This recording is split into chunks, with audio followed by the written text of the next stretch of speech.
মাওবাদী দমনে আরও কঠোর হতে চলেছে কেন্দ্রীয় সরকার। সম্প্রতি প্রায় 10,000 কমান্ডোকে ডিপ্লয় করা হচ্ছে এবার মাওবাদী দমনের ক্ষেত্রে। টার্গেট হিদমা সহ একাধিক মোস্ট ওয়ান্টেড। কিন্তু কে এই হিদমা? জন্ম 1981 ছত্তিশগড়ের দক্ষিণ সুকুমার পূর্বাতি গ্রামে। হিদমালু সন্তোষ নামেও পরিচিত। মাওবাদী সংগঠনে যোগদান 1996-এ, যখন তার বয়স 15 বছর। পিপলস লিবারেশন গেরিলা আর্মির 1 নম্বর ব্যাটালিয়নের কমান্ডার।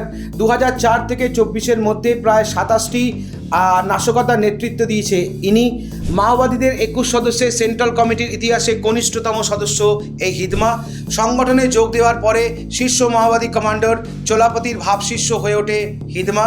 অন্তত 150 জন কেন্দ্রীয় বাহিনীর জওয়ানের হত্যায় অভিযুক্ত মাওবাদী নেতা রামান্নার ঘনিষ্ঠ হচ্ছে এই হিদমা। হিদমাকে ঘিরে রাখে সশস্ত্র মাওবাদীদের ত্রিস্তরীয় নিরাপত্তা বলয়। 2010-এ দান্তেওয়াড়া, 2013-এ ঝিরিমঘাটি প্রভৃতি নাশকতার পিছনে অন্যতম মূল কারিগর এই হিদমা। এখন দেখা যাক ভারত সরকারের এই হিদমাকে মিশন টার্গেট হিসেবে যেটা নিয়েছে সেটা কতটা সাকসেসফুল হয়।